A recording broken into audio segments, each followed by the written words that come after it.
These graphic signs that depict everything from which toilet to use to what to avoid to ensure health and safety are signage. To be clear, they are a subset of visual communication that offer in everyday life wayfinding and immediate, simple information. Signage is an area within graphic design that focuses attention to a single important piece of information, such as stop at a road junction, to corrosive on a liquid container, to press play on a device. Signage uses a specific form of image to denote a single concept. A stop sign on a road junction means stop.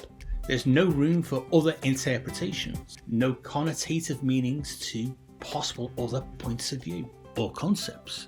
The signage denotes a single meaning agreed within the visual culture of the society it is used.